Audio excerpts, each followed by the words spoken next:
At the beginning of the year, I said I wanted to participate in one race every month. And there have been several months where the version of me who made that goal had a lot more confidence in my schedule than she probably should have. Because in my head, this year was going to be very organized. I was going to follow every training plan, strength train consistently, recover properly, choose my race day outfits early, charge my watch before the morning of the race. Basically, I planned to become a completely different woman overnight. And that is not exactly what happened. Some months I felt prepared. Other months I was working long shifts, trying to keep up with content, rebuilding my routines, just to complete the runs I had already planned. But somehow it's August. There's another race on my calendar and the goal is still alive. I think I've spent so much time noticing where I could have trained better that I almost missed the fact that I actually never stopped showing up. Hey guys, welcome back to Shape by Shay. This Saturday, I will be running another 5K. And normally this is where I might start breaking down my training, talking about my pace, or explaining what I might want to accomplish during this specific race. And we're going to talk about some of that. But this video is really about the bigger goal, because back in January,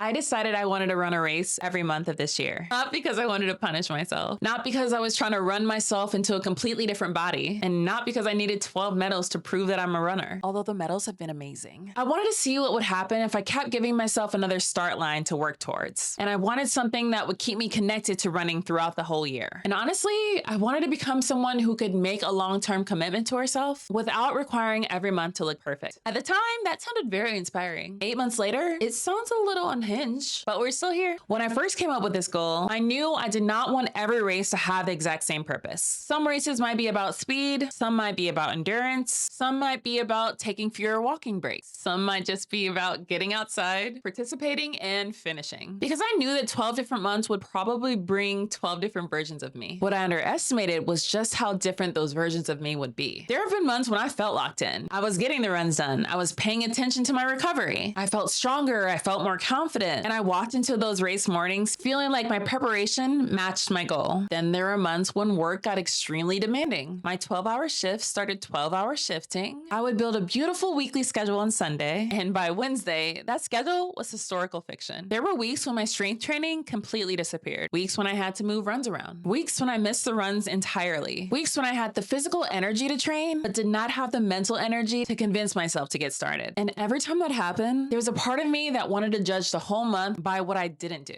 That is normally where I go first. Not to the runs I completed, not to the race I registered for, not to the fact that I kept returning, straight to the evidence that I could have done more. Let me tell you what I pictured when I made this goal. I pictured 12 perfectly executed training cycles. I pictured myself being one of those runners who casually says things like, I'm entering my taper. Meanwhile, half the time, I'm just trying to figure out whether missing one run technically means I've been tapering for 3 weeks now. I pictured consistent strength training. I pictured stretching every night. I pictured meal prep, perfect race day fueling, maybe even a little mobility routine. Very aspirational, very Pinterest, very much not what happened every month. The actual year included rushed race mornings, last-minute outfit decisions, a watch that was not charged when I needed it, training plans that needed to be adjusted, work weeks that completely swallowed my energy, and at least one moment before every race where I questioned why I would voluntarily pay money to wake up early and struggle in public. But I also kept going. And I don't think I gave myself enough credit for that. Every race has met me in a different season. Some months the goal was performance. Some months it was simply just to feel stronger than I had the month before. Some months I had to adjust what success looked like based on the training I had actually completed, not the training plan I wish I had completed. That has probably been one of the hardest parts of this entire goal. Learning how to be honest about my preparation without using that honesty to shame myself. Because there is a difference between saying, I didn't train as consistently as I wanted to, and saying, I ruined everything, so none of this counts. One of those is useful information. The other one is just me being dramatic in workout clothes. There has absolutely been things I could have done better this year. I could have protected some of my training time more consistently. I could have returned to strength training sooner during certain stretches. I could have planned ahead instead of acting surprised every time the race I registered for showed up on my calendar. But I also adapted. I changed goals. I kept registering. I kept preparing with whatever capacity I had. And every single month, I found my way back to another starting line. This is the part I did not really understand until recently. My training has fluctuated. My pace has fluctuated. My confidence has definitely fluctuated, but my participation has not disappeared. I kept looking at my training log as the only evidence of whether I'd been consistent or not. And yes, the training log matters. I'm not going to sit here and pretend that preparation is irrelevant just because I want to feel proud of myself. But it's not the only place that consistency lives. Consistency also lives in registering again, returning after a difficult month, adjusting the plan instead of abandoning the goal, getting to the starting line even when the month did not unfold the way you thought it would. And I think I almost missed that because it didn't look impressive enough. There was no huge transformation montage. No flawless streak, no dramatic speech in the rain, just me, month after month, figuring out how to keep my commitment alive. If you're also trying to keep a goal alive while your actual life keeps changing the plan, subscribe. Because apparently, this channel has become less about doing everything perfectly and more about figuring out how to keep returning without turning every hard week into a personal crisis, which is growth. Annoying, but still growth. The first thing I learned is that a difficult week does not automatically have to become a lost month. I used to be very all or nothing about my routines. If the plan fell apart, I felt like I needed to restart everything. New schedule, new challenge, new Monday, new notebook, possibly a new personality. But this goal has not given me enough time to keep creating dramatic resets because there's always another race coming. So eventually, I had to stop mourning the week that didn't go so well and use the week I still have. The second thing I've learned is that returning quickly is a skill. We talk about consistency as if it means never being interrupted, but real life interrupts everything. Work changes, energy changes, relationships change, travel happens, your body has opinions. Sometimes the most important thing is not preventing every disruption. It's shortening the amount of time between falling off and coming back. The third thing I've learned is that a finish line can represent different things during different seasons. Sometimes it represents performance. Sometimes it represents progress. Sometimes it represents courage. And sometimes it represents the fact that I said I'd be there, and despite a very convincing argument from my bed that morning, I was there. The fourth thing is that keeping a goal alive may not look as exciting as starting one. Starting is cute. It comes with an announcement, new gear, new plans, a fresh playlist. Keeping the goal alive in month 8 looks more like washing the same sports bra again and remembering to register before the price goes up. It is less glamorous, but it might require more maturity. Now we're heading into the August race. And my training for this race has not been a complete disaster, but it has not been the perfectly executed training cycle that January Shay probably imagined either. I've had some strong moments. I've also had a week when work and the rest of my life took a lot more out of me than expected. So I'm looking at Saturday with a mix of excitement, curiosity, and a very healthy respect for the possibility that 3.1 miles may humble me. I've not fully decided what the goal for this race will be yet. I may choose a pace target. I may decide to run more by feel. I may get to the start line and realize that my body has already made the decision for me. That has happened before. Right now, I am focusing on the things that I can still control. Rest, hydration, fueling, getting my outfit together, charging my watch before race morning, very advanced athletic preparation. And I'm trying to enter the race without making Saturday responsible for proving whether the entire year has been successful. Saturday's time will tell me something. It will tell me where my fitness is right now. It may show me where I've improved. It may show me where I still need to work. And I care about that. I don't want to pretend that performance means nothing to me because it does. But Saturday's time cannot tell me the entire story about this goal. It cannot show me every time that I returned after missing a week. It cannot show me the mornings where I ran before work. It cannot show me the times I adjusted instead of quitting. It cannot show me how many different versions of myself I had to carry this goal through. Before this race even starts, the goal I made in January has survived through August. 8 months into the year, and there is still another start line in front of me. And I'm proud of that. Not because I did it perfectly, but because I kept it alive. I have no idea exactly how Saturday is gonna go. Maybe I will feel stronger than I expect. Maybe it will be a very humbling 3.1 miles. Both remain aggressively possible. But before I even reach the starting line, I want to acknowledge this. The goal is still alive. 8 months into the year, and I'm still here. And I'm really proud of that. Let me know in the comments. What is one goal you made earlier this year that you're still trying to keep alive? And do not disqualify it just because your execution has not been perfect. Sometimes the fact that you're still trying is a part of the accomplishment. I'll see you guys in the next video, and hopefully at the finish line.